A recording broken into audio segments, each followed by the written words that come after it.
Thank you, Mr Mayor. We have one apology and request for a leave of absence from Councillor Sarah Tiffin, and we have Councillor Nicholas Wright has advised that due to illness he is online this evening. Thank you. Do I have a mover and a seconder? Moved by Councillor Morris, seconded by Councillor Mason. Any discussion? All in favour? Aye. Carried. Anybody against it? No. I've declared it carried. Thank you. Moving on to confirmation of minutes. Recommendation is that the minutes of the ordinary meeting Tuesday the 28th of April 2026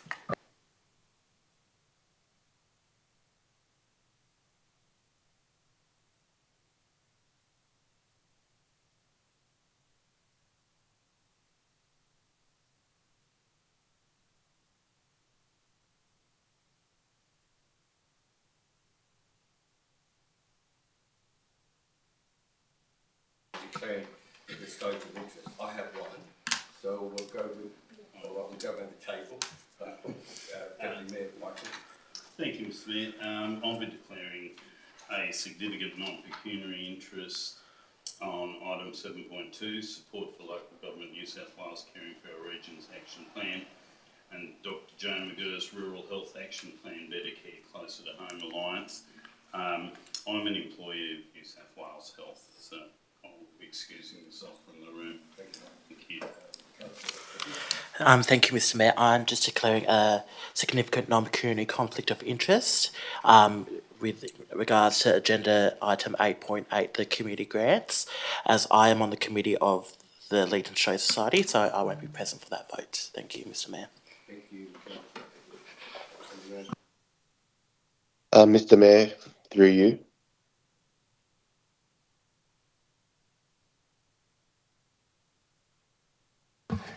Go ahead, Councillor Wright.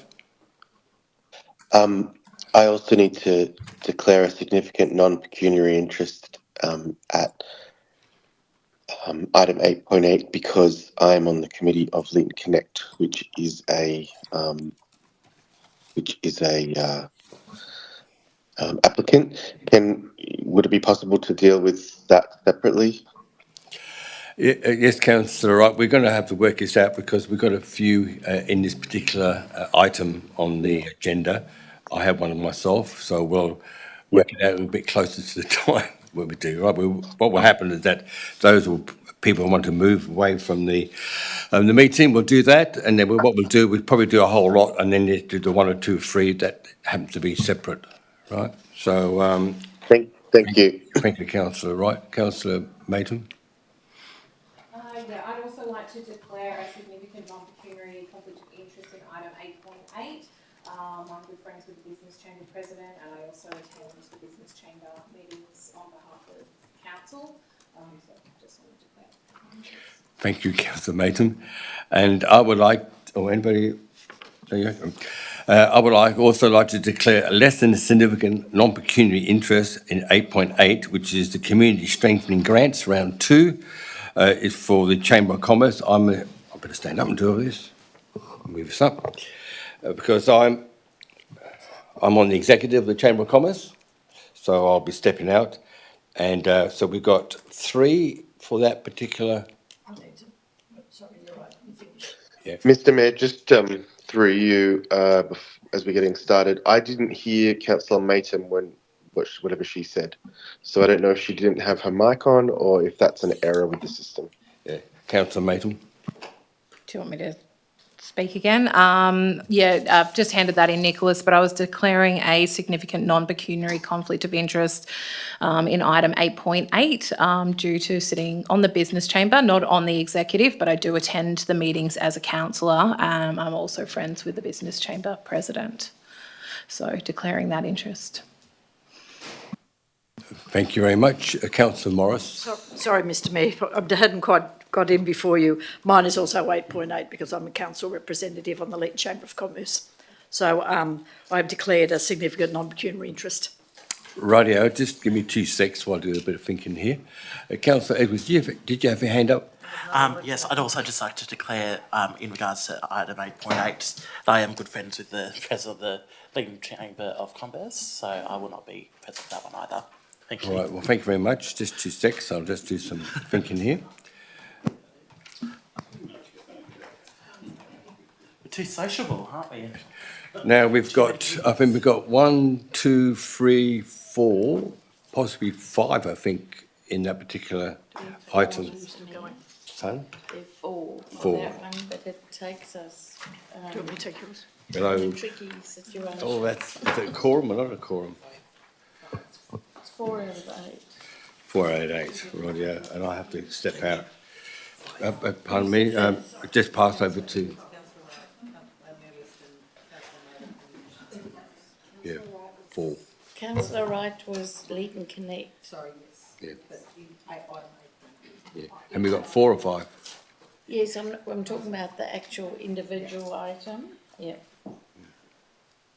So for the Leeton Business Chamber item in 8.8, we've got Councillor Morris, Councillor Matum, Councillor Edwards and the Mayor.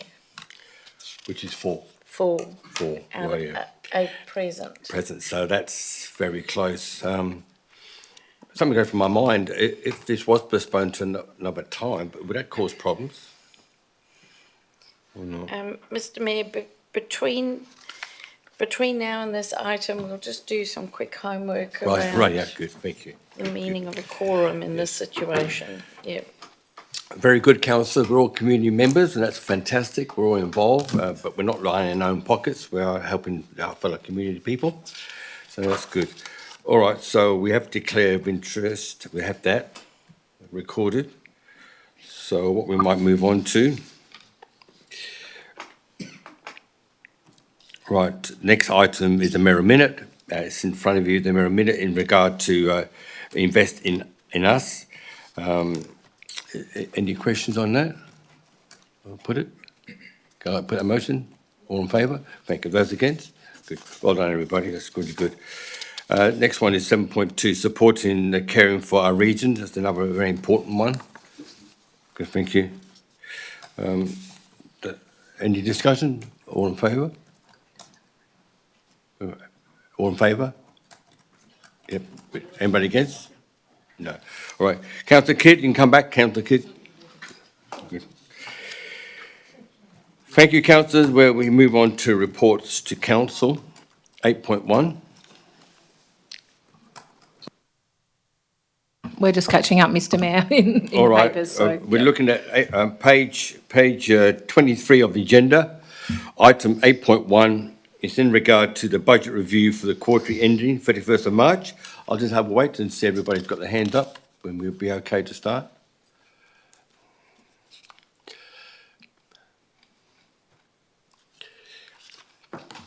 It is quite a big agenda tonight. So I take everybody's got to that particular part of the paper? Good, thank you. There's a recommendation from staff that council reviews and considers the quarterly budget review as on the 31st of March 2026 and approves the changes as recommended by management. Do I have a motion? Anybody want to put forward that? Moved by Councillor Kidd, seconded by Councillor Morris. Any discussion? Discussion? Councillor Nardi. Thank you, Mr Mayor. Just on item 5, the recommended budget changes, can I just have some clarification on the public art project / tourism of 100,000, please? General Manager, through to the Director of... Can councillors switch their red lights off when they finish speaking? Just thank you. Thank you, Mr Mayor. The $100,000 had to do with the murals at Cannery Corner. And as councillors can see, that was always intended to be external funding. But at this point in time, it's commenced. No additional grant money is required from council because Sunrise is doing it on our behalf. Thank you. Okay, Councillor Nardi. Yep, and I just have one more. Just in the 150,000 that was budgeted for the Roxy, does that include the road network of Roxy Lane as well as was stipulated in the beginning? Thank you. General Manager. Thank you, Mr Mayor. Can you tell me what page you're on, please? So it's on the recommended budget changes, Roxy operational grant. So are we looking at 0.5 of 0.5? At the end of the day, that has nothing to do with Roxy Lane at all. It is merely in council's revenue in the budget for the Roxy. There was 80,000 anticipated from grant money. We now have a much bigger lump sum for the establishment of RIPA that will be run as a separate work order, but it's only going to happen next year. So that's why it's been recommended to come out of this year's budget for the Roxy.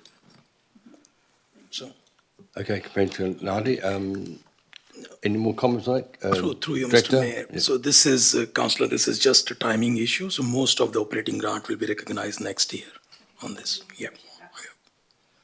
All right, I had a move and a second. Any more discussion before I put the motion? All in favour?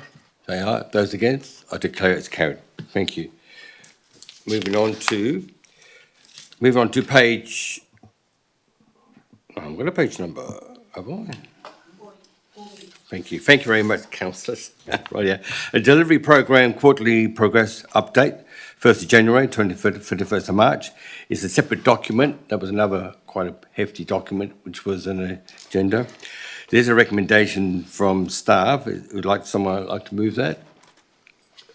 Moved by Councillor Nardi, second by Councillor Kidd. Any discussion? All right, I'll put the motion. All in favour?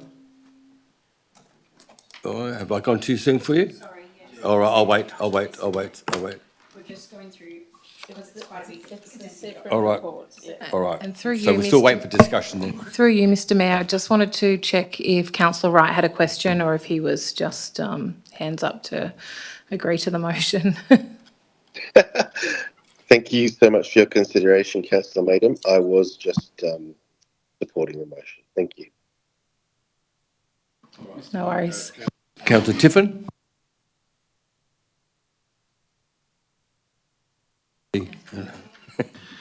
Mr Mayor, this is just an observation.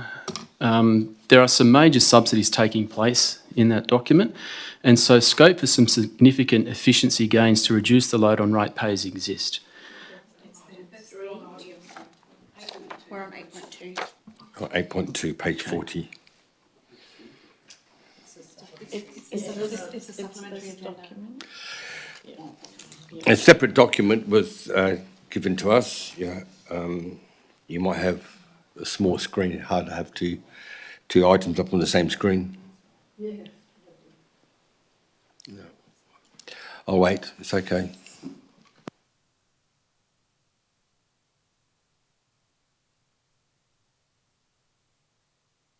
This is the delivery program, quarterly progress update report, 1st of January to the 31st of March. It's a separate document.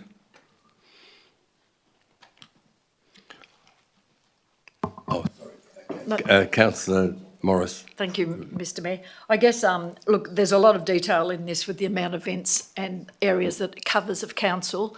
I guess my word is to the directors, as they're here this evening, can they identify, we have a few with yellow markings that need attention. Are there any that are of concern to them that we perhaps should flag or have discussion on at some point, please? General Manager, do you want to one by one? I'm happy for the directors to identify whether they have any concerns. Normally, if it was a grave concern, it would be red, but even with the yellow ones, it means that something is needing to be addressed. So in response to Councillor Morris, if directors want to highlight anything, now would be the time. Thank you. Director, Operations? Sorry. Operations? No. Yes, the Director Operations is ill tonight, sorry. I just said, yeah. Director of Finance. I'll need to find this, Mr. Mayor. All right, well, we'll go over to the manager. Through you, Mr Mayor, I have nothing of grave concern within that. We still have some reporting time to go before the end of the year, where things will be completed and back on track. Thank you. Thank you, and I wasn't meaning to alarm anyone, I was just, and it was a generalistic, I guess, approach, because there's so many different categories there. But it was just to flag of anything that, to detail now, if it's running behind or it's not likely to be fulfilled within the gazetted timeframe. So if nothing's standing out, that's fine. Thank you. Thank you, Councillor Morris. Mr Mayor, in response to Councillor Morris, what we can do next time is ask staff if it's not green, if it's yellow, to describe what's causing it yellow and what mitigating actions will take place to take it from yellow to green. I think, General Manager, especially if it's just not going to occur in the timeframe that's been allocated. I know there's quite a few items there and it takes some time and additional work to do that, but just certainly if anything's not going to be completed by 30 June, I would appreciate it. Thank you. Thank you, Councillor Morris. I've got Councillor Edwards with a red light on, but before we go to Councillor Edwards, you had the question of the Director of Finance as well, or that was okay because you asked both directors? No, just both, over the whole report. Thank you. All right, you, Mayor. Director of Finance will comment on some of the information. And I've just scanned through my areas. There's nothing of concern that I can see here. Thank you. Yeah. Thank you, Director. Councillor Edwards. Thank you, Mr Mayor. I just have a question for you, Mr Mayor, in regards to item 1.12.2, and that's the investigate options for expanding social housing at Eventide over in Yanko. Is there any particular progress there in regards to conversations had with stakeholders like Aboriginal Lands Council or others, just in terms of that native title claim there as well? Thank you for the question. I'll direct you to the General Manager. Thank you, Mr Mayor. At this point in time, there is no further progress, and you might recall that councillors actually considered actually delaying this project for a full year till 27-28. So it's not even in next year's budget, and that's to overcome some of these lands title and native title issues, land claim and native title issues that we just need to investigate, as well as we've had some anecdotal feedback from Homes New South Wales that they don't particularly see the site as easily workable. So it's a work in progress. But certainly from Council's perspective, it's been delayed a year in our next operational plan. Yeah, Thank you, for Manager. clarifying that, Okay. General Manager. Thank you, Mr Mayor. Okay, thank you very much. Right, any more discussion on that 8.2 delivery program quarterly? No, so I'll put the motion. All in favour? Aye. Those against? I declare it's carried. Next item is on 8.3, detailed review of council's non-regulated fees and charges on page. Have I gone too quick? It is page 40 as well. Yeah, right, page 40.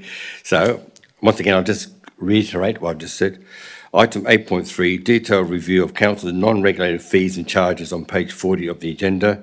There's a recommendation there put forward by staff. Is someone like to move that as a motion?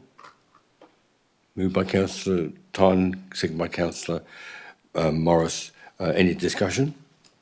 Councillor Tyne. Mr Mayor, that was a very interesting report to read, specifically the amount of subsidies and the percentages going through to various facilities. So I just really have a comment about that with respect to the future.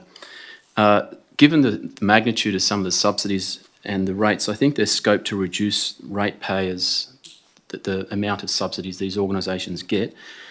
And then I found myself wondering if council should place an upper limit on how much it subsidises a facility.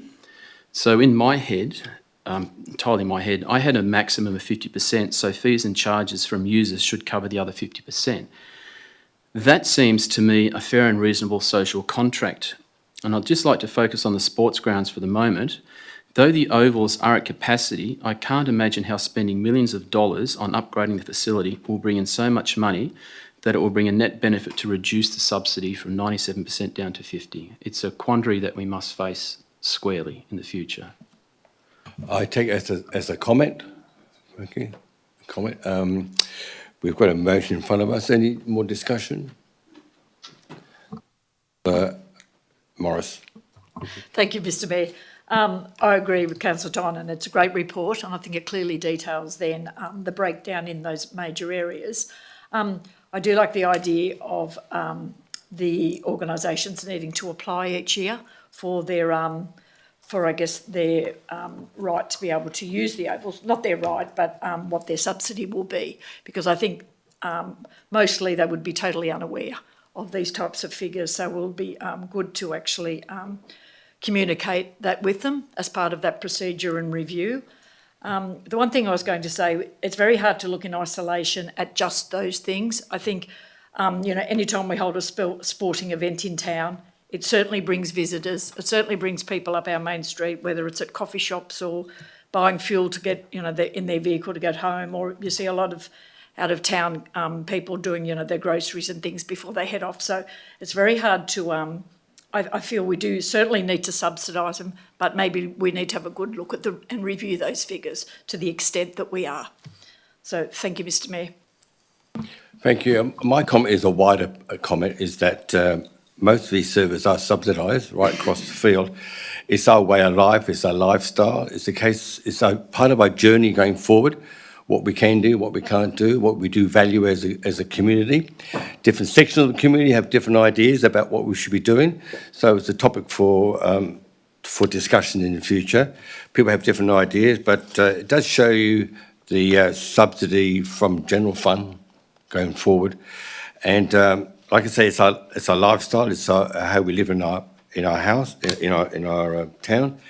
And I was also going to say, I forgot what I was going to say at the end of that.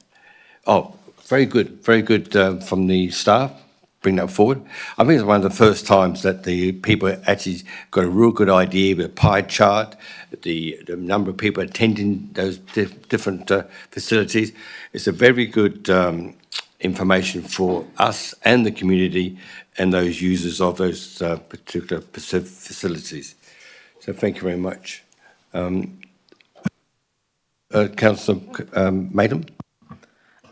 Really just to kind of echo what Councillor Morris said, it's a great report, but it doesn't capture everything in terms of attendees, whether it be at a football event. We know that the different user groups, or whether it's Leeton United, the Phantoms, the Greenies, are using those ovals, but it's not capturing the numbers of people that are attending those games, getting enjoyment, the full participation numbers, and then that wider impact to the community.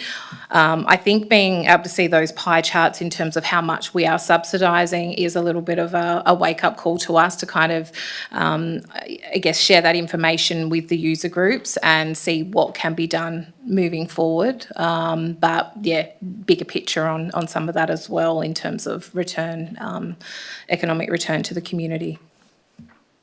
Thank you, Councillor Maydam. Councillor Kidd. Thank you, Mr Mayor.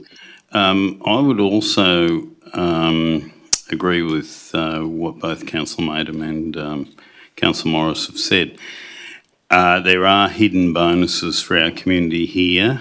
Also, this subsidisation honours our community service plans. If you expect football clubs to pick up hundreds of thousands of extra dollars a year in charges, all you're doing is flogging the volunteers that are already working very hard. So you need to be extremely careful in that. One of the organisations involved in this report lose all their grant funding if they actually charge admittance to events. So we need to look at these things very carefully. And then we must say, of course, that every road is subsidised, is it not? And the bicycle track is subsidised for lots of people who don't walk on the bicycle track or ride a bicycle.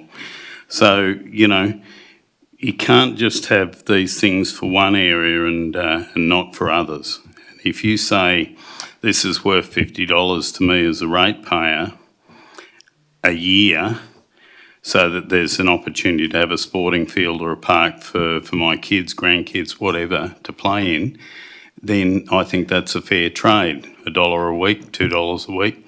I think that's a fair thing. Somewhere for me to go and exercise, somewhere to go and sit down on a hot day and on the cool grass. We have to put values on a lot of things, and to just view things purely from a monetary point of view, I think is a bit silly. But anyway, that's a discussion for another day, Mr. Mayor. Councillor Wright, did you have your hand up? I did, Mr. Mayor, and through you, I'd just like to compliment the staff on the quality of the report. I'd just like to point out to my fellow councillors that this style of reporting is exactly what we've asked for, and so it's what we're getting. And I think it's a good first step into a deeper, more granular understanding of the cause and effect of how we run the council, how the Shire is run operationally. And even if nothing is changed from it, it does give everyone a better appreciation of the value that the Shire adds to their lives, all of our lives. You know, we may well, you know, look to view things from a monetary angle in the future at an even deeper level, including all services. But I think that what it tells us is that it is what we've decided as a community to fund, and it's good for people to be able to see it in case they decide collectively, you know, maybe we need to be spending a little bit less on this and a little bit more on that. It's hard for people to express that when they don't know the facts. So this is a really good first step.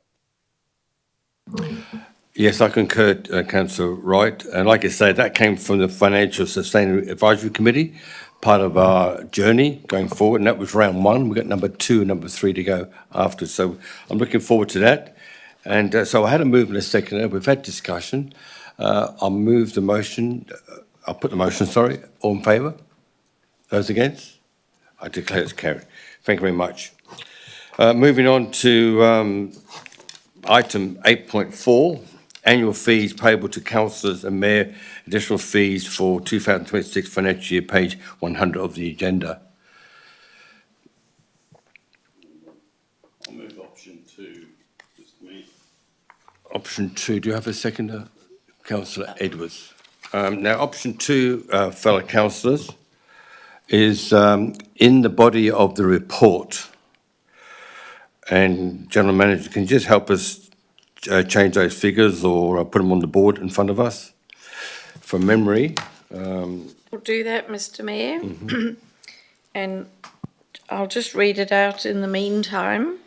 That council, this is option 2, is that council applies the 3.7% increase determined by the tribunal to the previously adopted 25-26 fees, resulting in the following fees for 1st of July 26 to 30th of June 27. That would be councillors' annual fee of $15,037 and a mayoral additional allowance of $33,184. And then, of course, there's the ongoing provision of superannuation provisions for councillors in accordance with the superannuation guarantee. So that's Thank you. option 2 is. Thank you, gentlemen. Everybody knows what we're talking about? Yeah? All right. Any discussion? Councillor Edwards. Unless Councillor Kidd would like to speak as it's his motion. No, I'm fine, Councillor Edwards. Thank you, Councillor Kidd. Look, I just want to make it clear that from the outset, I do respect the work that other councillors do and the mayor, with long hours, community expectations, and that the tribunal has also determined a 3.7% increase across the board for local government remuneration. I just want to point out that, for me, this motion respects that we're about to enter a time where we are really looking into the budget and financial, the financial sustainability of council. If we were to accept the maximum that the council did recommend, which was 19,000 and the mayor getting 42,000, I think that just sends the wrong idea to the community, that we're about to go into these deep conversations about the SRV, but at the same time, we've just lined ourselves with even more money, our pockets. So I think this is a great motion to support, that it is in line, I believe it is in line with community expectations of us, and that we're actually there for the community. We're not here just to, make money from the position. Thank you, Mr. Mayor. Thank you. You've spoken to the motion. Does anybody want to speak against the motion? If not, I might just ask Councillor Kidd, do you want to close the motion? It's up to you, before I put the motion. Thank you, Mr. Mayor. Look, this is a pretty straightforward sort of thing. I'm a great believer in CPI when it's done properly, perhaps not the way that IPART does it, but when it's done properly and calculated properly, it's a good thing, and I think that's a fair thing. And the other thing to remember here is there is a range that's been put up by the Local Government Remuneration Tribunal, which is an independent body. It ranges over quite a few $1,000s. We're sitting smack in the middle, which is, I think, a fair place to be. There are other councils our size where the councils get paid more. No doubt there's probably a couple which are lower than us, but I think before the adjustment last year we were right down near the bottom. So in the middle's the place to be, and CPI is a really good thing. Thank you, Mr. Mayor. Thank you, Councillor Kidd. I just want to add to that, all of us would be more wealthier people if we had more time in our own business and so forth. But another thing to think about also is that people will be following us later in other terms, and the more we keep pace with CPI and so forth, that's very important, because there's people who actually would need that. We all need that, but there's other people who like to put their hands forward but find it very hard to find the time or the cost for them to do that. So thank you very much. So I'll move the motion. All in favour? All right, those against? Thank you very much. All right, moving on to, sorry, did I miss you? No, you were just turning off halfway through. You were going in and out of. Green's better than red, but anyway. Thank you, councillors. Moving on to capital works, major projects, April 2026. It's on page 202 of the agenda. It's 8.6. Sorry, Mr. Mayor, we're on page 190 first, the investment report. Oh, sorry. Item 8.5. Oh, that's right. Sorry. Thank you very much, General Manager, for correcting me. 8.5, investment reports, April 2026, on page 190. There's a recommendation that Council notes the information contained in the investment report for April 2026. That was a recommendation from staff. Does anybody want to move that recommendation? Moved by Councillor Morris, seconded by Councillor Kidd. Any discussion? Councillor Morris. Thank you, Mr. Mayor. Look, thank you. I'm happy with the report. There's just a couple of things I'd, and just after discussion on the Saturday workshop we've just recently had, that perhaps that our staff could look at in the future. It's just on page 191 regarding our total cash and investments table.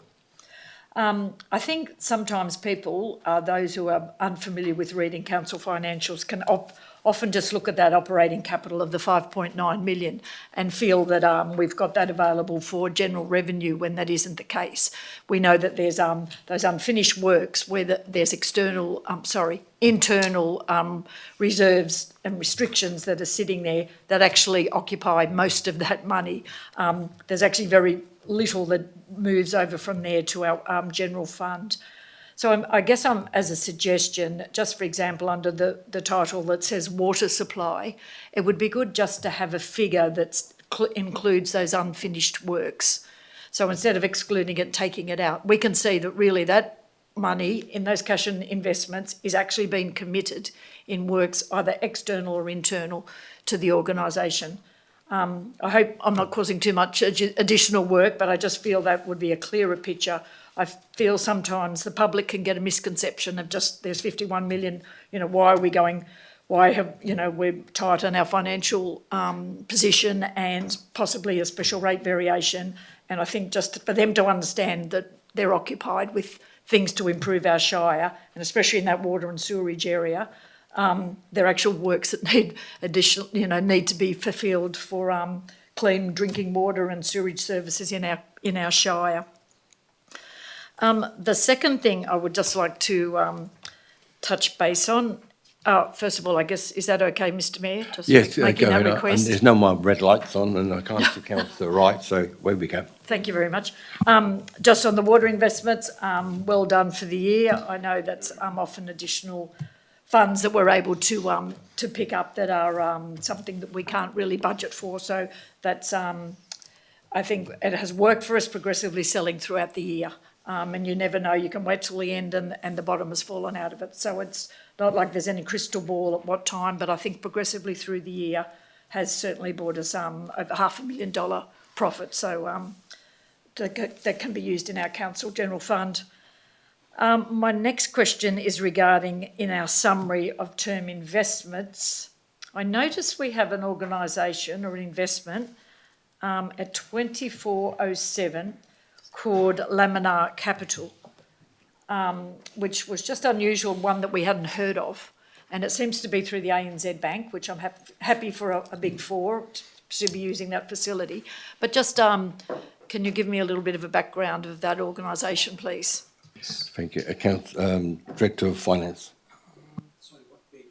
Sorry. Yeah. Yes, certainly. Page 198. Yeah. And it is invoice number 24-07. I had the same question too, Councillor Morris. It came up on the weekend, isn't it? I was querying one of those and we needed more information.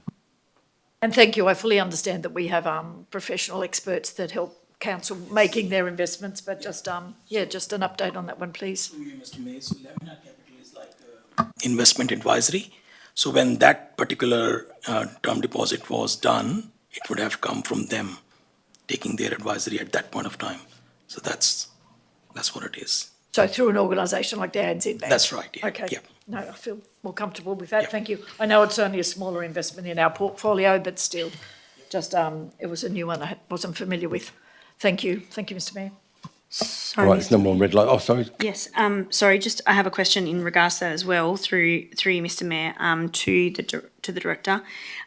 Just in regards to that, has the name of that company not changed since then? I've sort of did a little bit of research and I just noticed that they've actually changed the name of the company. Should that be updated if it has been changed?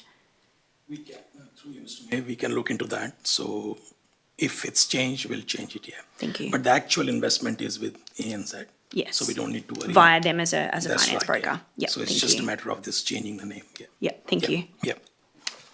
Thank you, Director. Thank you, Councillor Nardi. Anybody else? Councillor Wright's okay. All right, I can't see no more red lights on. And so we had a move and a seconder. We've had a discussion. I'll put the motion. All in favour? All right, those against? I declare it as carried. Thank you very much. Moving on to 8.6, capital works update, major projects that is. April 2026 on page 202 in the agenda. There is a recommendation put forward by the staff. Is someone happy to move that recommendation? If it gets changed from mayor up projects. Yeah. All right.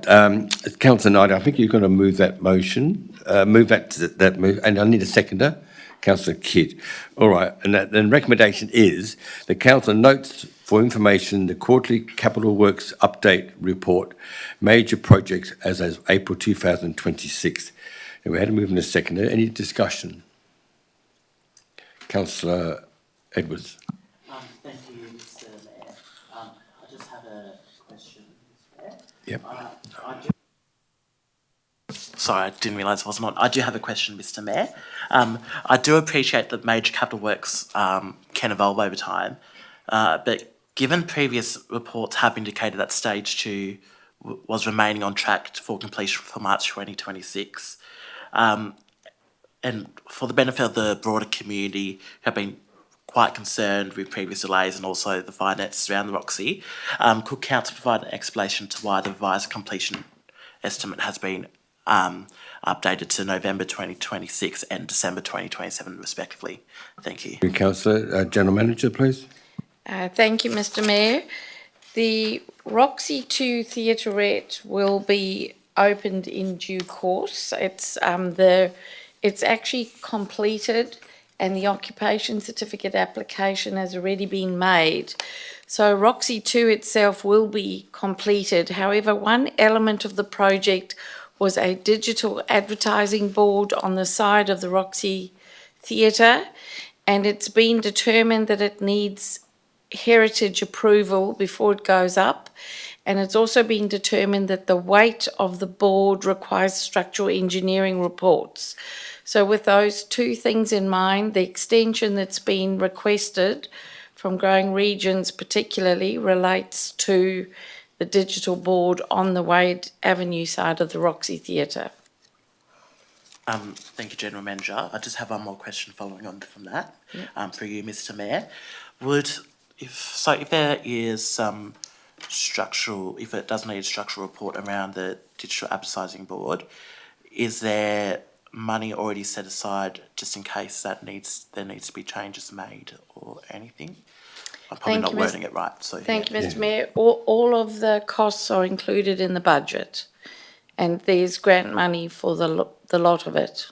So there's no additional cost required. We have all the finances to complete the project. It's just the time now of getting those extra approvals put in place. Thank you, General Manager. I think Councillor Kidd's going to press his red light. Thank you for the memory jog there, Councillor. Just with regard to that sign, and this is more a statement than a question. Structural report will be very interesting because the ordinary Joe would say, well, you just put a pair of steel legs on the bottom of the thing. But because the Roxy is a heritage building, you have to be extremely careful with that sort of thing. And changing an heritage exterior as well as an interior is a big undertaking. Then you can say, well, we can put it on legs and move it closer to the road. Yeah, that's an option. But signage, if it's too obvious, because Main Road 80, which comprises Currajong and Pine Avenue, is a state government road. The RMS takes control here, and they would see, they would have an interest in anything that was bright or considered to be distracting drivers. So this is a complicated issue, and there's more to it than meets the eye. And knowing Heritage New South Wales, it will take a little while to sort out. Thank you, Mr Mayor. Thank you, Councillor Kidd. That was a question from Councillor Edwards, which was answered by the General Manager. Okay, Councillor Edwards, information. All right, is there any more discussion on this particular motion? If not, I put the motion. All in favour? All right, those against? I declare it carried. Thank you very much. All right, we're moving on to item 8.7.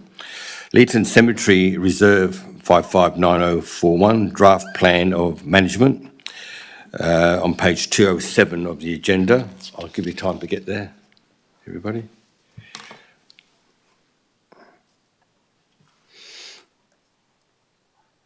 Yeah. I'll take everybody's there now, yeah? If that's the case, there is a recommendation put forward by staff. Is someone happy to move that? Moved by Councillor Kidd, second by Councillor Tynan. Thank you very much. I can read it out for the gallery, just it's on the wall as well. Quite lengthy, but I'll read it to you. The Council approves the draft Leeton Cemetery Plan Management Reserve 559041 to be forwarded to the landowner, Crown Lands, Department of Planning, Housing and Infrastructure, seeking confirmation that the draft plan of management satisfied legislative requirement prior to public exhibition. 8.2 delegates the authority of the General Manager to revise the draft plan of management in accordance with any direction received from Crown Land prior to public exhibition, provided such changes does not alter the intent. Part 3 places the draft plan of management on public exhibition following Crown Land review for a minimum period of 28 days, with submissions invited for the period of not less than 42 days in accordance with the Local Government Act 1993.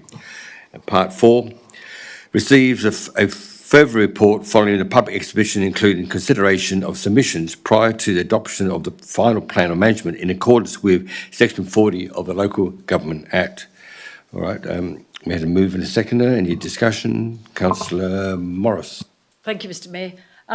I think it's a great report, and what I did want to just check was it's going out for community consultation and obviously has to be approved by Crown Lands.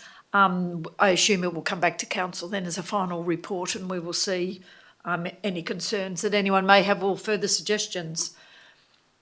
Gentleman, comment? That is correct, Mr Mayor. Thank you, Mr Mayor. It's a great report, and especially by FJLA. I think they've got some great ideas that really makes you think about, I guess, some things that you don't like confronting or thinking about, that it's going to be inevitable for us all. But I like the suggestions, of following even the gardens and, looking into the future and being a bit more conservative sometimes with our plantings or availability of water and all those factors. So I think it's certainly one for all of us to consider. Thank you, Councillor Morris. Thank you. Probably the wrong word to be. We're excited that this is happening, but Perhaps not the right word. not the right word. No. For a while. So, all right, we had discussion. Anybody? We move. Sorry, any more discussion? Councillor Nardi. Sorry, thank you, Mr Mayor. I agree with Councillor Morris, and I'm pretty happy with the design that these guys have created. It came to us a little while ago, and we're all going to end up in the same place one day, and I think that it's really nice to be able to see traditions of different movement moving forward for the cemetery, the planting of the new trees and consideration of other bushes and flowers for those areas. I do love they have put in an option, which I think is quite moving to have different options for people who are wanting to be buried in a different way, in a natural burial formation. And I think that they've designed the site and structurally fitted in well with the rest of the cemetery. So kudos to them. I think it's quite a good plan, and I can't wait to hear people's feedback, because it is very important that we pass on our loved ones to a nice place and that we can have that on offer for them, and our cemetery is getting full. So yeah, thank you. Thank you, Councillor Nardi. I agree entirely. All right, no more discussion? I'll put the motion. Those in favour? Aye. Those against? I declare it as carried. Moving on to 8.8, and this is the one we're going to have a little bit of discussion on. We've got 4 councillors involved in this particular item. I might ask Deputy Mayor Michael Kidd to come up to. Are you one of the? I have no declaration on this. So then. So, Mr Mayor, there is a dilemma, because according to the Code of Meeting Practice, a quorum is the majority of the sitting councillors, not the councillors at the meeting. And there are only 4 people left to do the vote. I just would like to know if the councillors who have suggested that they're friends with the President, are they best friends, or do they just wave at them friends? Yeah, how friendly is Through the Mayor to you, General Manager, I think we all err on the side of caution when it comes to these things. Obviously, Councillor Morris and I are on that committee, but knowing how they run their meetings at the moment, that was another thing. I'm on that committee, but they're actually only sitting with the executive at the moment. So Councillor Morris and I haven't really had the opportunity to attend those meetings. So in a sense, I feel like we haven't had probably any discussion at that meeting level. I don't like to speak for you, Councillor Morris, but we're not invited into those executive level meetings that the Mayor is in at the moment. So maybe it's not warranted, but I guess, I was erring on the side of caution, but happy to potentially, look at that. Look, I was just seconding what Councillor Mayton. I don't think we have any influence on their decision, the executive, and where they're spending the money in the right place for the Leeton Chamber. And I think that's a very important one, that you don't have influence over that area. So, and I don't think we have. So, again, yes, knowing that we are the councillors delegated to that committee. If the other councillors feel it warranted, I'm happy to sit in on that vote. Because I think it'll be very difficult to have one outstanding that the committee who are assigned the grants committee have already reviewed and made their recommendation. So Thank you, Councillor Morris. Councillor Edwards, do you want to add something? Thank you, Mr Mayor, and I'm just going to echo what Councillor Mayton has said as well. I'm not on the Leeton Business Chamber of Commerce, and I'm not one of the council delegates. I just did err on the side of caution because my relationship with the president of the business chamber is a sort of professional but also personal one, that we're good friends, that we've gone out together and things like that. So I'm unsure if I feel bad saying it, I'm sure if it falls into the category of best friends, but my concern was a bit different, I guess, coming from a professional background, and that we were both solicitors at the same law firm and that. So I'm unsure if I can get further advice on that or. Thank you, Councillor Edwards. I just want to say that when we do our training, it's left to the individual. We can't get advice from anybody. It's ourselves who have to make that decision. We have to be comfortable with the decision. So I might just ask that question again. I know I can't. I have to vacate the seat. The other three councillors, have any input? Are you happy to? Mr Mayor, I'm happy to withdraw mine and sit on the vote. That's good. That gives you a quorum. Yes. All right, thank you very much. Well, I might vacate the seat to Deputy Mayor. Pop up and we'll go outside. Mr Mayor, are we just discussing Leeton Business Chamber first and then get people back in for other... Yes, that's right. Sorry, Councillor, I should be more clarified. I was talking about those people who are involved in those particular Chamber of Commerce. Yep. So we've got other ones, haven't we? We do. Yeah, all right, let's go through. All right, so Councillor Wright, I think Councillor Wright, you're one, hasn't it, Councillor Wright? Can you add a comment, please? Are you asking whether I'm able to vote? Just hang on 2 seconds, Councillor Wright. Just 2 seconds. We're talking about the chamber.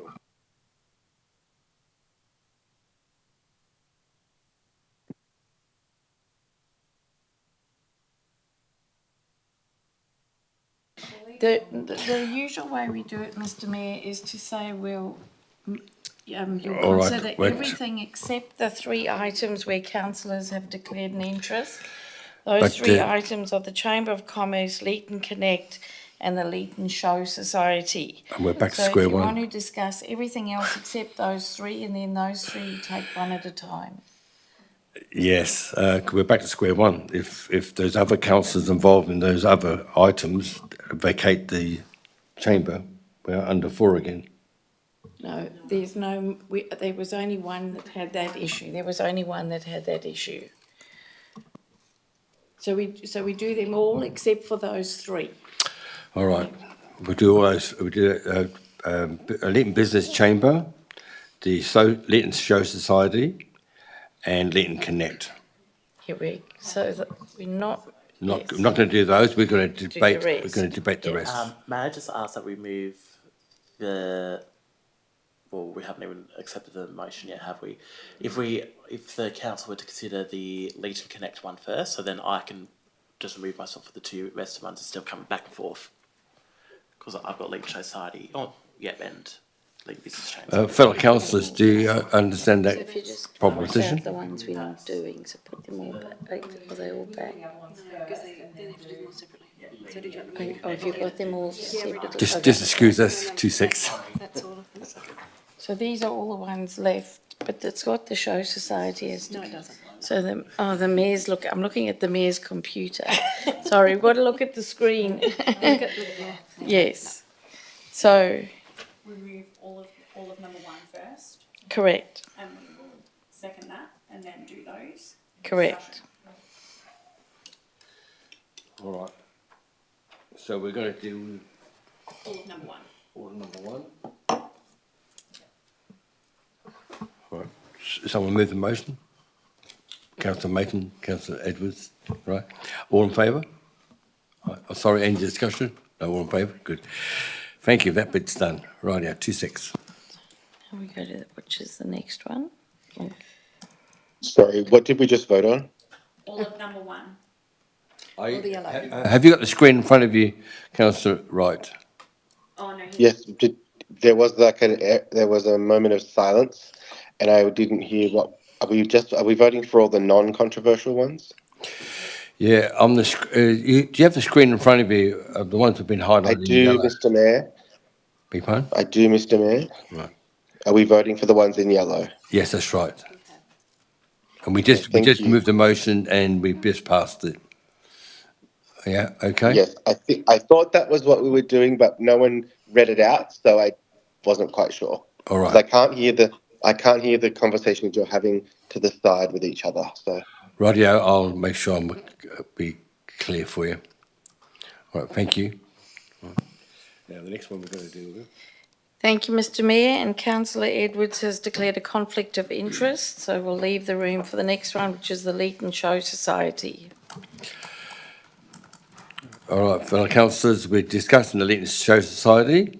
Have a move and a seconder. Moved by Councillor Maton, seconded by Councillor Nardi.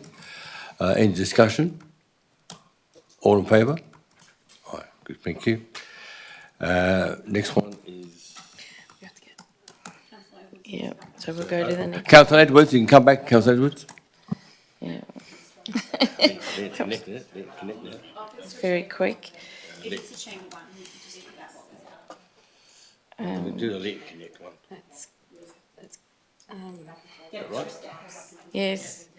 So, We're going to discuss Leeton Connect. So Councillor Wright. for practical reasons, I won't leave the meeting, but I will decline to Yeah, vote. that's okay. Thank you very much.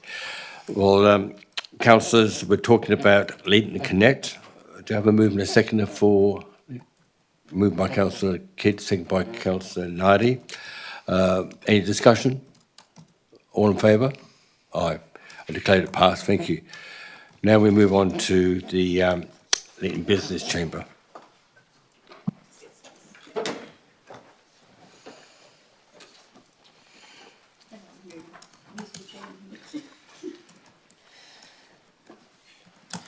Yes, just imagine if we had to do that for every item.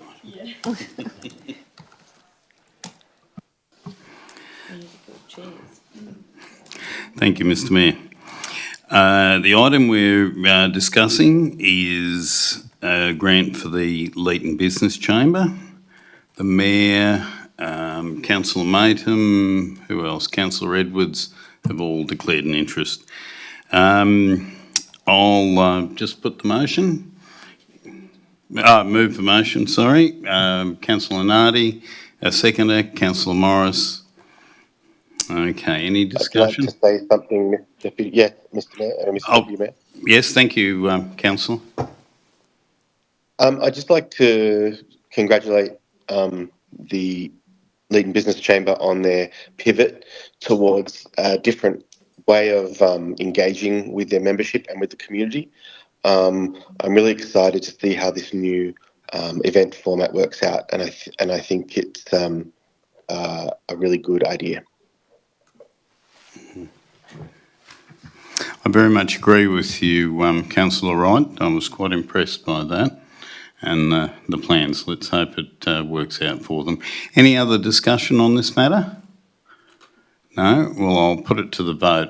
All those in favour? Carried. Thank you. Councillors can return now.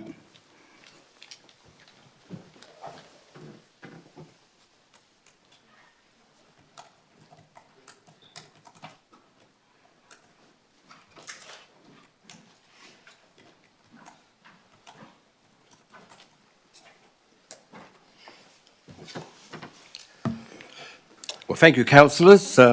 Democracy at its best, and good community members that we all are. Thank you very much. Now we're moving on to. Mr. Mayor. Sorry. Sorry. Oh, sorry. Oh. Sorry, just to finish off on that note, I'd just like to commend all of the people within the community and all of the community groups that continuously, make the effort to be a part of applying for the grants, for the community strengthening grants. And I'd like to commend the fellow councillors who were on the committee meeting, on the last meeting, to be able to allocate some remainder funds so that it can be transferred to the youth development, so that we can continue to help assisting youth to, for sports and things, and helping make it a little bit easier for parents and families.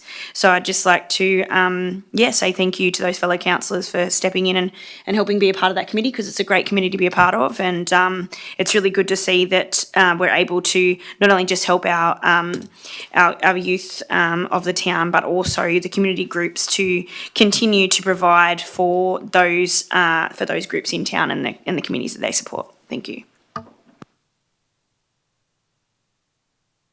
Thank you, Councillor Knighty. Both Councillor Knighty and Councillor Matham do great work in that area. Well done for what you do, and fantastic work. They're coming on really well. That little and.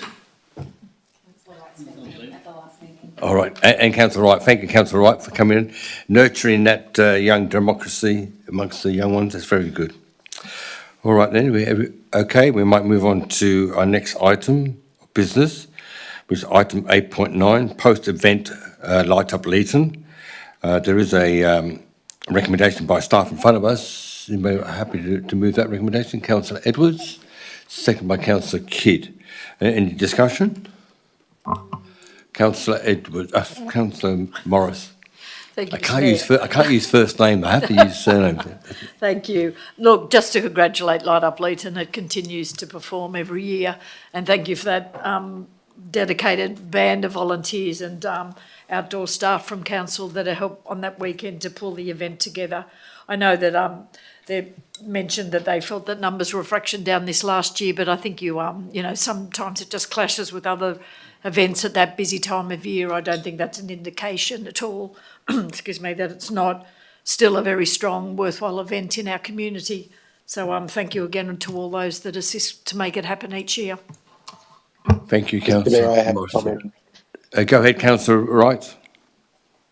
As a member of the committee and a volunteer, I'd just like to thank everyone involved, especially the community and the staff. We have a great time, but it is a lot of work. And I just want to let the Mayor know that we have some upgraded elements of pardon me, I should just put this out to Santa Claus in general, because, he's at the North Pole right now, but we actually have a nicer uniform for him and a nicer hairdo as well for this coming year. I'm really pleased that for Santa, because we need Santa to come back, don't we? So it's very good that these things And are we on need him offer for looking his him. best. We need him looking his best. Right, yeah. Thank you, Councillor Wright. What a great day in the park for everybody. Fantastic, as a member of the community in the gallery, who's also part of that Light Up Leeton singing away. We have John Martin in the gallery, and I'd like to acknowledge that, and his part for that. So yes, it's a great day. It's great to be a Leeton night, and great to be part of it. All right, now we had a move in the seconder. We've had discussion. Oh, hang on, sorry, Councillor Kidd. Just one thing that needs to be mentioned, Mr. Mayor. To run a flagship event like this also takes sponsors. Volunteers are the foundations, but the sponsors are the icing on the cake, and all those people that put the stalls up. We can't do it without you, and that applies to so many events. So a big thank you to everyone involved there. Well said, Councillor Kidd. All right, any more discussion? We've had a move in the seconder. I'll put the motion. Those in favour? Aye. Those against? I declare it's carried. Thank you very much. The next item on the agenda is item 8.11, on page 430. 411. I've done it again. Sorry. I'm going too Could fast. take them together if you like. Councillors, are you happy to take 8.10, 8.11 together? Yeah? All right. I don't think I need to move in a second, do I? Just a nod. All right. 8.10 and 8.11. One is country mayors, and one is around a very important advocacy group that we're in, and also we bear do some good work as well with our electricity and our FOGO. It all comes from these particular community, these groups that we're on. Can I have a move in a second there? Councillor Kidd, Councillor Maton. Any discussion? Councillor Kidd. Thank you, Mr Mayor. Perhaps a question to the General Manager. In the Ramjo minutes, there was quite a lot of discussion about being a Ramjo, a joint organisation of councils, or a ROC, a regional organisation of councils. Just to clarify my mind, and I'm sure other councillors are probably a little confused by the subtle differences in between. If we were to transfer, say, to a ROC model rather than a Joe model, what sort of impact would that have on our council, but also the projects we do as a group? Because there is power in numbers. Thank you. General Manager. Thank you, Mr Mayor. The answer I'm giving today is different to the answer that I would have given when JOs were set up. When they were originally set up, the government provided some funding for operations of JOs. Nowadays, the government doesn't provide any funding. So effectively, you could argue that many of the activities done by a joint organisation of joint procurement, joint services and whatnot could happen under a ROC anyway. However, it is the view of most people within the joint organisation that at the end of the day, there is a very good network with joint organisations. They meet regularly and they have access to ministers and whatnot that ROCs wouldn't typically have by working collaboratively. The cost implication of being a JO sits around the fact that we have to have an audit risk and improvement committee under legislation, but they've done it as smartly and as efficiently as possible by leveraging off the Albury City Council, ARIC, who is prepared to do, let's just say, the lightest touch kind of ARIC responsibilities, which keeps the cost particularly low. So previously, just to reiterate, we all happily joined the JO because it came with money from the government. Nowadays, it doesn't come with money anymore, but the conversations happening at a statewide level and access to ministers is deemed to be far greater and more effective than operating as a ROC, which is a regional organisation of councils, which is not enshrined in the Local Government Act. Joint organisations are actually in the Local Government Act. Yes, that's right. A ROC is a loose connection of councils, with a JO is actually more legally binding together. Well, I may ask another question then, Mr Mayor. Something like our collaborative purchase of electricity, which saves us about 300,000 over the term of the contract, would that sort of thing have been possible under a, I'm getting confused here, under a ROC rather than a JO? Through Mr Mayor, it seems that these sorts of things can be made possible, and the organisation that seems to be able to navigate this well is REROC. They were Riverina, Eastern Riverina JO, but they've returned back to being a ROC, and they still seem to get involved with joint procurement projects and whatnot. But at the end of the day, their affiliation fees with each other and their membership fees don't change. Being a JO doesn't cost us any more than being a joint organisation, other than the ARIC cost. The ARIC cost is really the only point of difference. But it is easier, and there's more, I suppose, there's a sense that funders have more confidence in funding a joint organisation because of the rigours of having an ARIC. So it would give you if you came down to some level of competition, the JO would probably get funding before the ROC, is the view of many members of our joint organisation. So it's deemed to be a safer option than a ROC. Thank you. Yeah, good. Yeah, thank you very much for that. That's quite correct. Because we've just been asked recently by the Minister to whether we want to be a ROC or a JO, and left up to all the different organisations. How many JOs across New South Wales was there?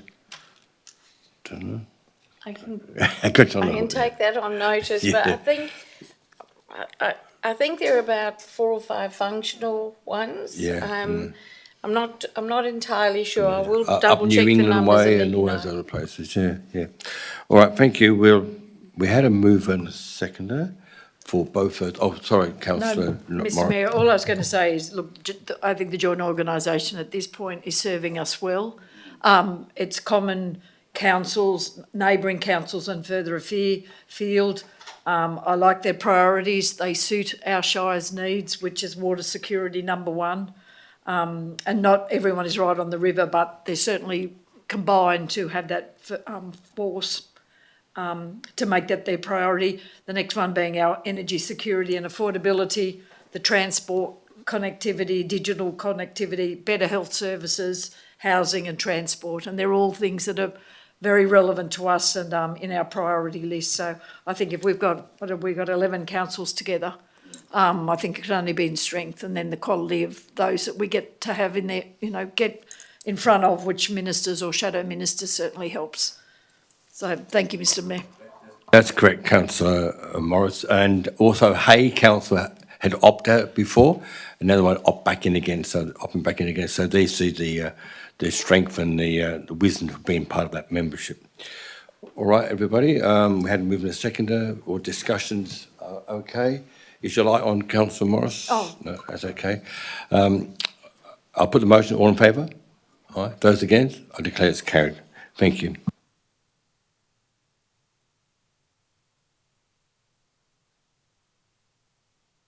Moving on to notice of motions. We have a notice of motion from Councillor Tynell on page 466.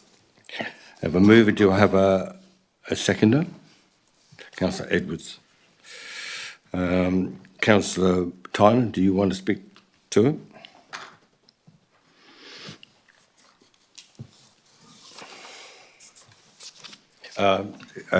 Make sure everybody's got 3 minutes. It's page 446, Mr Mayor, not 66. Sorry. Oh, right. I'm dyslexic. Sorry about that. 466. You got your timer going? I think I have. I've timed this. It comes at about 3 minutes, 1 second or two. So. All right. Council's response repeatedly tells us that Professor Drew is here to provide assurance. That is a comforting bureaucratic word. It implies everything is already in order and the expert is here simply to nod along. If everything is in order, why is he here? But assurance is not independent, fearless and frank advice. So when Council frames Professor Drew's work as assurance, it places him inside the administrative framework rather than the governance framework. That is exactly the grey zone this motion seeks to close. Because who decides what gives council assurance? Staff or the elected council? It must be us. We cannot derive assurance from a process we do not direct, from advice filtered through an administrative lens, or from a consultant whose priorities are shaped by staff. We saw that last week when council inserted an additional survey at extra cost that added nothing beyond the consultant's own work. That is a subtle intrusion on an independent expert's autonomy. This motion restores the proper governance relationship. Staff administer the contract. Councillors direct the consultant's work. Councillors derive assurance from their own interrogation of the findings, not staff's interpretation. That is not operational interference, it is good governance.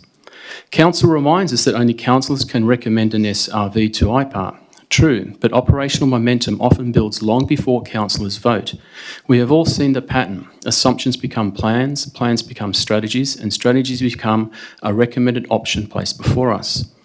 Last week, one rate variation scenario was labelled aspirational, the one that raises more revenue than is needed to keep council afloat. We must be clear whose aspiration that is.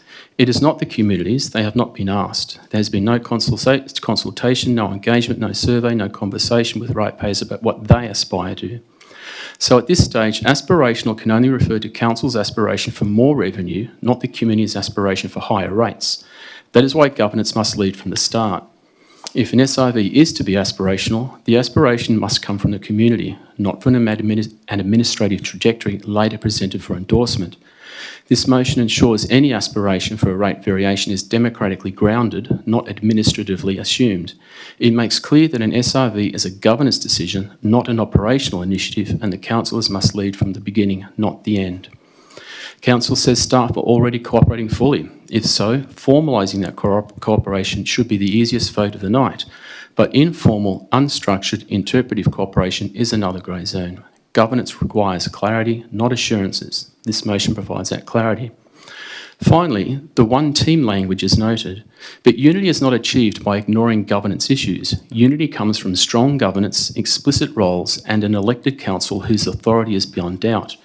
This motion strengthens governance, transparency, the independence of the financial review, and the community's confidence that their elected representatives, not the administration, are steering Leeton's financial future. I commend the motion. That was the speaker for the motion. Anybody speak against the motion? Mr. Mayor. Councillor Wright, thank you.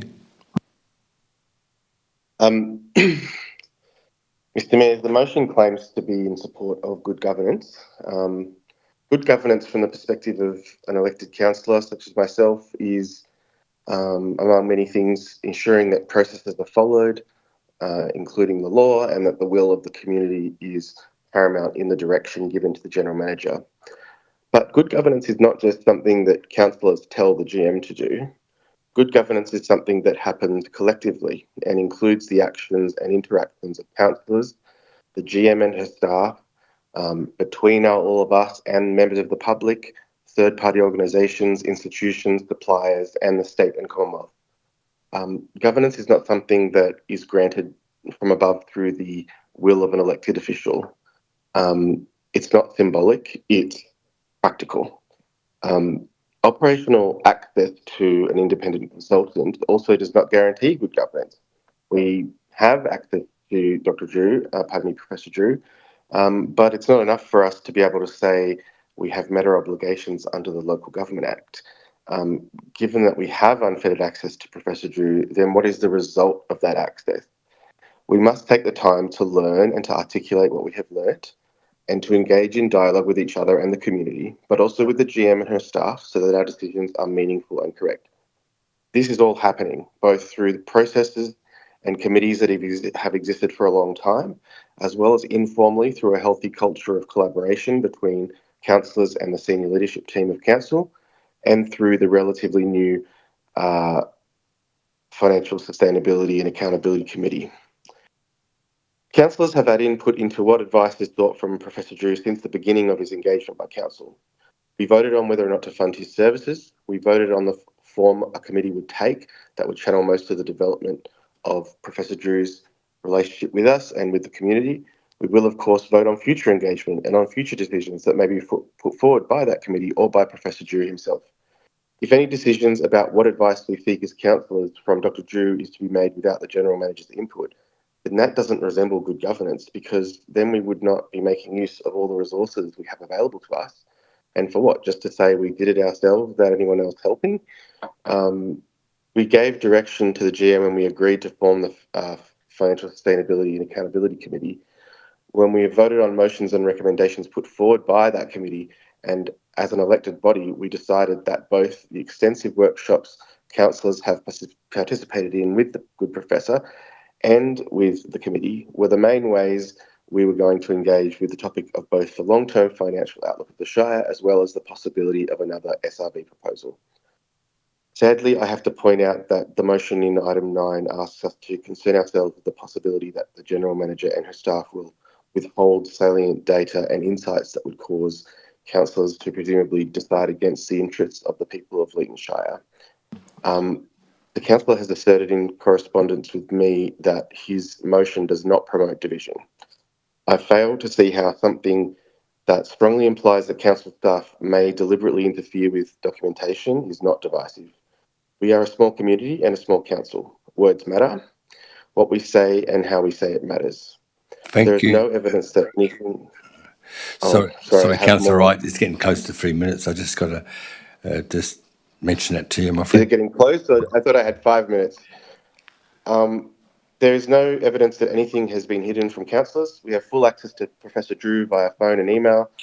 The Financial Sustainability Committee has followed a wide-ranging path of exploration, and I've found it very educational, as I've been an observer at most of the meetings. Listening to Professor Drew's insights into and experience of the SRV process in many LGAs he has worked with and of local government finance in general has been an important part of my development as a councillor. Thank you, Councillor Contrary Wright. to what is... Sorry, Don't I get 5 minutes?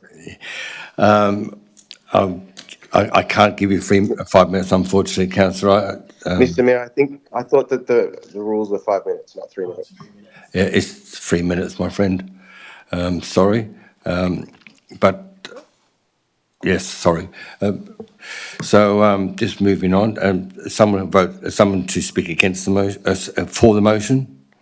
Councillor Edwards. Thank you, Mr. Mayor. Look, I just want to give some of my thoughts around this motion.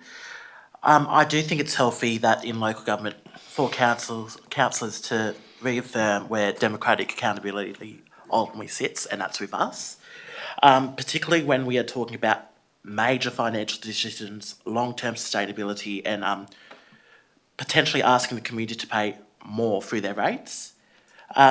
So ultimately, it should be that elected council that determines what level of scrutiny, analysis and information gives us confidence in making decisions on behalf of the community, not some sort of assurance as being used in some of the wording.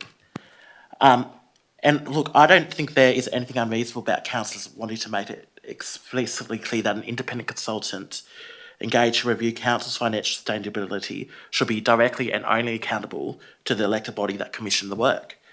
To me, that actually strengthens governance, doesn't weaken it, councillors. Also, just another note that a special rate variation is actually more fundamentally a political and democratic decision, not merely an operational process.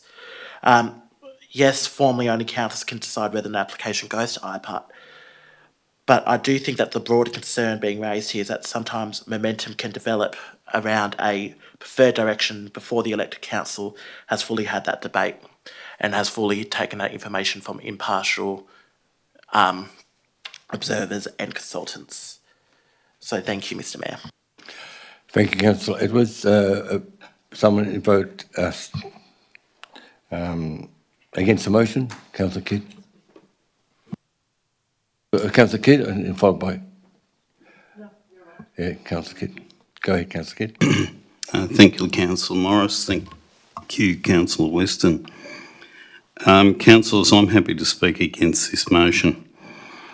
The motion presented merely reiterates the current policies and procedures of this council, the chains of commands and duties that currently exist at Leeton Shire. So why do we need this motion when they already exist? Councillors and staff already operate under the Office of Local Government Guidelines, as described in the Local Government Act, as well as the directives issued by the relevant New South Wales Minister for Local Government. The roles of councillors and staff are quite clearly defined in such guidelines, and this council, and that includes all of us, follow those guidelines, as I believe, at all times. It certainly is a major priority for me. Everything the council does is closely scrutinised. This meeting, for example, is live streamed. Except for a few confidential matters, all minutes and council papers are available for the public to view or inspect. Nothing's being hidden. Our financial papers and regular financial updates are again freely available to the public, and these documents are audited and scrutinised by the New South Wales Audit Office.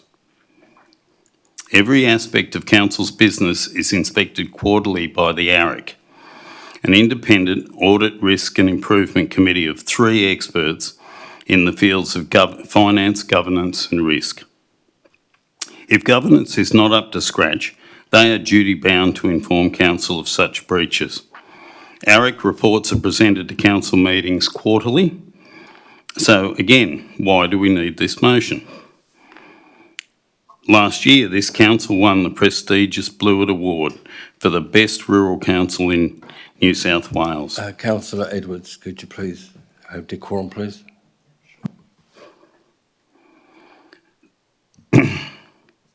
Best rural council in New South Wales. And it's not a joke. Leeton Shire Council was inspected by 3 experts in their fields within local government and found to be the best performing rural council in New South Wales. This is the equivalent of an Oscar. You know, the little gold man, or a gold logie for councils. This is an award that is coveted by every council. This could not have been achieved without being at the top of our field in governance and finance. So once again, why do we need this motion? Council has engaged Professor Joseph Drew to thoroughly inspect all aspects of our finances, policy and procedures. I 100% support that. We as a council are grateful to have such a thorough root and branch inspection of Leeton Shire Council's operations undertaken Mr Mayor, by... is that 3 minutes? I'm just going to say something. I've just found out I've been given it's 5 minutes. You are correct, Councillor Wright, and I'll give you Councillor Wright and Councillor Tynan a couple of more minutes afterwards. All right. Go ahead, Councillor Okay. Kidd. I'll recommence that paragraph, Mr Mayor. Council has engaged Professor Joseph Drew to thoroughly inspect all aspects of our finances, policy and procedures.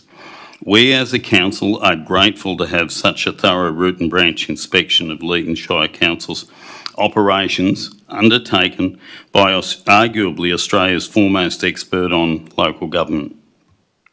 Professor Drew at all times praises Council's support and transparency in providing him all the resources he needs to do his work. He regularly states we are one of the best councils he has ever worked with. And I can tell you this, Professor Drew would not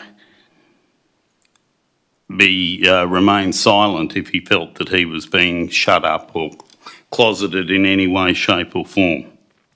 He does this because he enjoys it, and he does it because he enjoys working with this council. So again, why do we need this motion? I do not think the councillors here need to be lectured on their responsibilities to the community or their relationships with staff under the Local Government Act or the Code of Conduct. If council passes this motion, we would be saying that good governance is not the current practice at Leeton Shire Council. And I'll repeat that, not the current practice at Leeton Shire Council. And we know that to be rubbish. This is a patently false insinuation, and contrary to Councillor Tynan's stated intent, this insinuation casts a shadow and a stain over the honesty and integrity of every councillor, every staff member and the whole of Leeton Council. That is the definition of reputational damage, Councillor Tynan. That is reputational damage. Please do not support this motion tonight. Thank you, Mr Mayor. Thank you, Councillor Kidd. Councillor Wright, I did cut you off. Can you give me a moment and I'll just go through if anybody speak for the motion again? No? All right. Councillor Wright, can you finish off your 5 minutes? Yes. I had just said that I had just expounded on Professor Drew's insight and experience before I was cut off. Contrary to what Councillor Tynan has asserted, information from Professor Drew has not been filtered to me via the staff. I receive information directly from him and at will. Along with the rest of the councillors, I also receive the product of an enormous amount of work completed by council staff, some of which was sought by the FSAC, some of which the GM directed her staff to develop in anticipation of what the Financial Sustainability Committee and the Mayor and individual councillors may request. The GM and her staff also have an intrinsic interest in a well-run and compliant council organisation, both as it employs them and because they are members of this community. Objective metrics such as the time it takes Leeton Shire to process a DA, the meeting of targets set, and of subjective but important measures like winning the Blewett Award for local government, as mentioned by Councillor Kidd, or being the first non-metropolitan LGA to have a complete master plan for the Shire, or being ahead of all other rural LGAs in our use of digital twins of assets and infrastructure, all placed Leeton Shire in the top 10 best run local governments out of the 128 in the state of New South Wales. This speaks to a strong culture of competence and of highly skilled leadership. I don't see any utility in this motion. It doesn't change the access we have. It doesn't enhance the processes that contribute to the quality of governance at Leeton Shire, and it is even somewhat harmful to those processes, which in themselves rely on trusting relationships and an atmosphere in which staff feel free to give advice safely. To accept this motion is to accept what it implies, that we are somehow being duped, which is not the case, and which, if not meant as an insult, may be interpreted as such.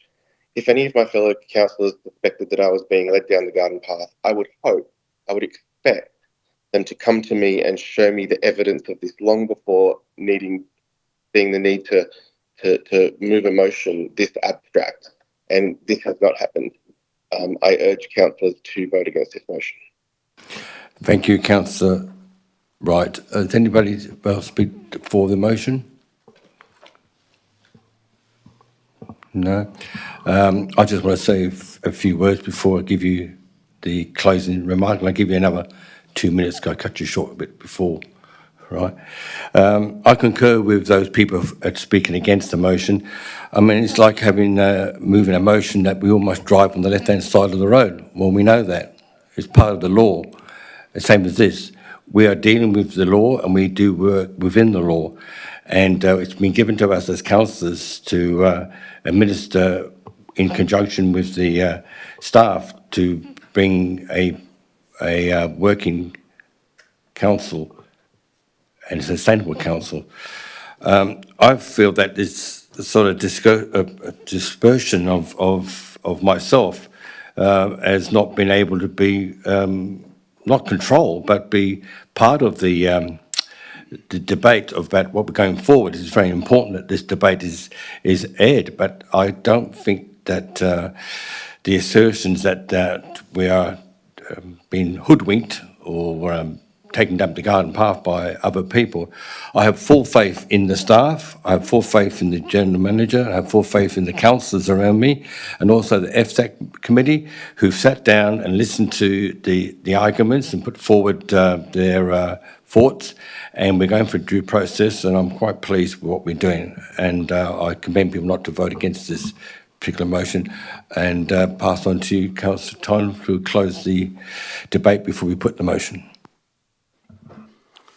Just a point of order, Mr. Mayor.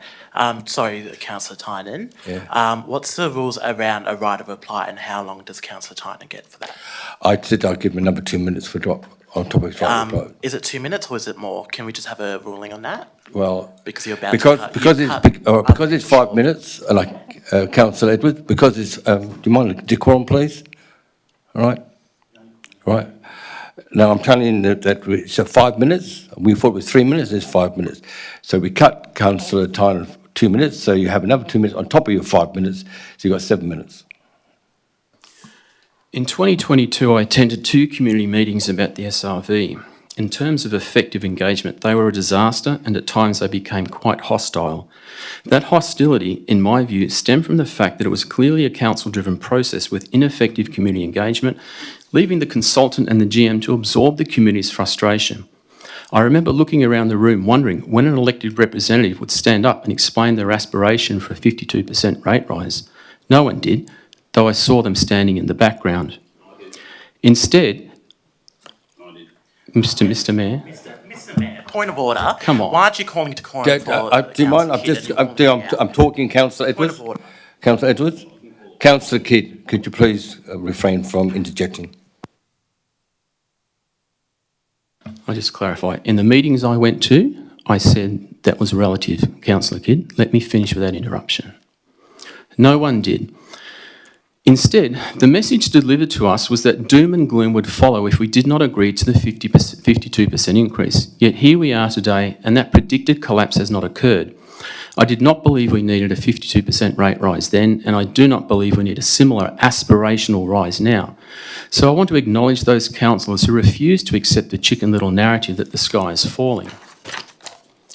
Nonetheless, I do not relish the prospect of standing in front of a hostile crowd, but it is the community that elected me, and I believe I have a moral obligation to front them honestly and transparently. To do that, I need full and unfiltered information. I do not want material prepared for me by administration, and I would not accept an operational narrative crafted to steer the community engagement process. I will only accept information from an independent consultant who is accountable to me and my elected colleagues. I encourage those councillors who voted to apply for an SRV in 2022 to prioritise democratic independence over administrative convenience and to ensure that this time the community hears directly from its elected representatives, not merely from the machinery of council. Thank you, Mr Mayor. Well, thank you very much. Everybody knows the motion in front of you. All right. Councillor Nardi. Sorry. A question? I'd just like to make a motion. Everybody here is allowed to speak for themselves and think for themselves, and at no point in time would I ever state that at that meeting that I was not able to speak up or not able to feel like I could have my say. Unaware to some people, I was in the back because I arrived late due to work. My heart is beating right now because at that point in time, I was actually in a situation where a drunk community member came up into my face and was abusive to me, and Councillor Kidd had to step in. I'm emotional right now because you may not have seen that and no one else may have seen that. But if it wasn't for Councillor Kidd, I would have had to leave that room. At no point in time was I not there for the community, and I just want to make that clear. Thank you. Thank you, Councillor Nardi. That was a comment. I'm going to move the motion to be put. Those in favour of the motion? Those against? I declare the motion is lost. Thank you very much for tonight's debate. I'd like my vote recorded, please, Mr Mayor.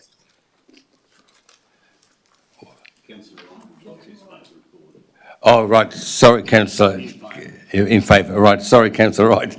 Yes, we'll do that for you. All right. Thank you very much, everybody. We'll move on. Pardon?